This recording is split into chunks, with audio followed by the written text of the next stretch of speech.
L'histoire et la richesse linguistique de la production littéraire valdôtaine représentent un patrimoine culturel qui doit être sauvegardé et en même temps transmis aux jeunes.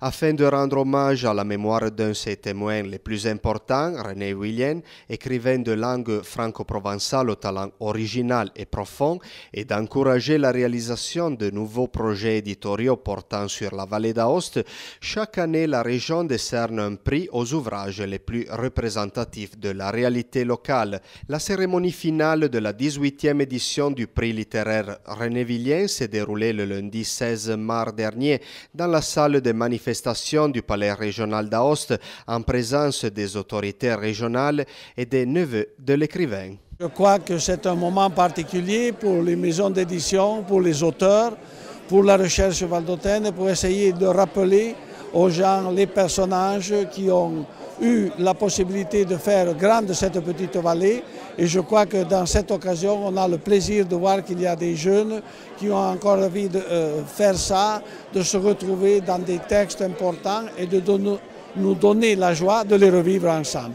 Ça c'est, je crois, l'esprit important du prix Willienne qui doit maintenir cette originalité. Ce prix a une importance très particulière pour la vallée d'Aoste, non seulement, mais pour notre communauté tout entière. C'est avant tout de favoriser la production littéraire sur l'histoire de la vallée d'Aoste en langue valdôtaine, mais aussi rappeler un personnage qui a dédié une grande partie de sa vie et toutes ses énergies pour la culture valdôtaine, René Willienne, et surtout un message qui part pour encourager les auteurs, pour encourager les maisons d'édition à continuer à produire des moments culturels et surtout, dans un moment aussi de difficulté, souligner le fait que les maisons d'édition et la lecture sont un thermomètre culturel très important pour notre communauté. Donc un message à lancer aux jeunes et en rappelant René Willienne afin que des personnages comme René Willienne continuent à être des points de repère aussi pour les nouvelles générations. Le prix 2012 a été attribué à la typographie à Testolin pour les ouvrages dédiés à Joseph Bréant, un jeune prêtre au cœur valdôtain, et Langage de l'âme de Marie-Rose Colliard pour sa présentation excellente et systématique de l'œuvre, en partie inédite de la personnalité d'un homme qui a su allier l'engagement politique du citoyen et la mission pastorale du prêtre. Il s'agit de deux ouvrages. Le premier, un jeune prêtre au cœur valdôtain, présente la biographie de ce personnage à partir de son pays d'origine, Brusson, sa famille, ses études, sa prêtrise, et puis toute son activité d'homme de foi donc, et d'homme d'intellectuel, jusqu'à aboutir disons, à sa pensée politique, sa collaboration avec Chanou dans la résistance et l'héritage qu'il a reçu de Chanou.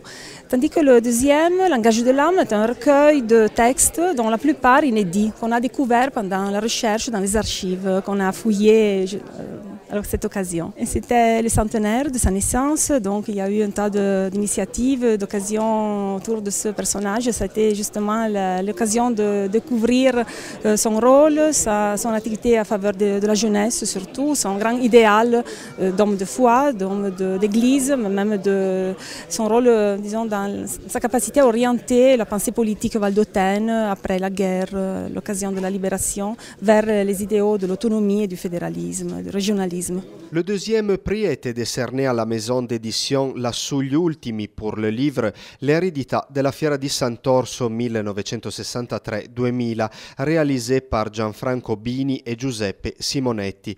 Un magnifique ouvrage dressant par son graphisme et ses photos un véritable monument à la gloire des artisans de la foire de Saint-Ours. On est passe de la documentation de la foire de Saint-Ours pendant les années historiques de la foire même. Donc les années qui vont